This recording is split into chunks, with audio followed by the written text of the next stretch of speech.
ఇగో కవిత పేరిట wall writings Prajabandhu కవితక్క అంటూ హైదరాబాద్లోని పలు ప్రాంతాల్లో శుక్రవారం వాల్ రైటింగ్స్ వెలిశాయి. కేసీఆర్ కవిత రాసిన లేఖ సంచలనంగా మారడంతో ఇది ప్రాధాన్యత సంతరించుకుంది. ప్రజాబంధు కవితక్కనట కొప్పసి ప్రజాబంధు అని ఏమైనా పార్టీ పెడుతుందా?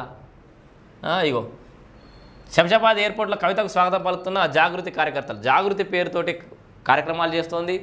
బీసీ వాదం ఎత్తుకుంది. కొత్తగా బీఆర్ఎస్ పార్టీ బీసీలకు దూరమైందని క్లియర్గా గుర్తించిన వ్యక్తి, ఫస్ట్ గుర్తించిన వ్యక్తి కవితక్కరే. సో బీసీలకు మనం తగినంత ప్రాధాన్యత ఇవ్వలేకపోయినామని రియలైజ్ అయ్యి ఇప్పుడంతా రాష్ట్రంలో బీసీ వాదం నడుస్తుంది, బీసీ గాలి వీస్తోందని చెప్పేసి అటువైపు నిలబడి బీసీలని ప్రత్యేకంగా ఒక సొంత కుంపడి అంటారు కదా, సొంత కుంపడి సొంత దుకాణం పెట్టుకున్నటువంటి వ్యక్తి కవితక్క. సో బీఆర్ఎస్ పార్టీ అయితే ఆమె బాధపడడానికి అనేక కారణాలు ఉన్నాయి. ఒకటి కంప్లీట్గా కేటీఆర్కే క్రెడిట్ ఇవ్వడం, అండ్ కవిత జైలుకి వెళ్ళడం వల్లనే, కవిత చేసిన కార్యక్రమాల వల్లనే బీఆర్ఎస్ పార్టీ అధికారం కోల్పోయిందనే భావన ముఖంలో, కేసీఆర్ ముఖంలో కానీ కేటీఆర్ ముఖంలో కనిపించి ఉండొచ్చు. వాళ్ళ కుటుంబంలో అనేక చర్చలు జరిగినాయని కూడా బయటకు లీక్స్ వస్తున్నాయి. అంటే కుటుంబంలో ఉన్న ఈ మహిళా మనులు గుసగుసలు, ఈ షోలు వరకుండంతా ఈ దీనివల్లనే పార్టీ అంతా ఇట్లా అయింది, దానివల్ల ఇట్లా అంతని సో మనం మాట్లాడడం కాదు, ప్రస్తావిస్తున్నా. సో అట్లా పార్టీలో డిస్కషన్స్ జరిగినాయట, అంటే వాళ్ళ కుటుంబంలో డిస్కషన్ జరిగినాయట.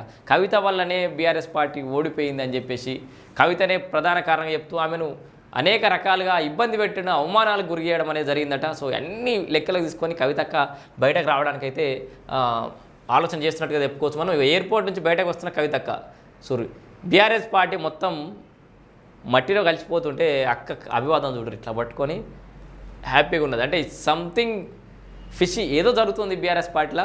బట్ కార్యకర్తలందరూ అయితే రైట్. ఇది కవితక్క విషయంలో జరుగుతున్నటువంటి అంశం. ఇంకా చాలా అంశాలు చెప్పింది. మా నాయకుడు కేసీఆర్ అన్నది పార్టీలో కుట్రలు కుతంత్రాలు జరుగుతున్నాయి అన్నది అనేక అంశాలు కూడా ఎప్పుడు వచ్చింది. కవిత ఎపిసోడ్ ఎటు తిరగబోతోంది? మొత్తానికి కవిత సొంత పార్టీ పెడుతుందా, లేదా బీఆర్ఎస్ పార్టీని రెండుగా జీల్చేస్తుందా, దాంట్లోనే ఇంకేదైనా పార్టీ అని ఏదైనా పేరు పెట్టుకుంటుందా? మరి కేసీఆర్ ఆస్తి పంపకాలు అయితే చేయగలుగుతాడు కానీ పార్టీని ఎట్లా పంచగలుగుతాడు? ఇలా పార్టీని పంచాలంటే హరీష్ రావుకు పంచాలి, కేటీఆర్కి పంచాలి, కవితకు పంచాలి. 3 భాగాలు ఖచ్చితంగా అన్డౌటెడ్లీ. సో ఏం జరుగుతుంది అనేది మనం ఖచ్చితంగా లెట్స్ వెయిట్ అండ్ సీ.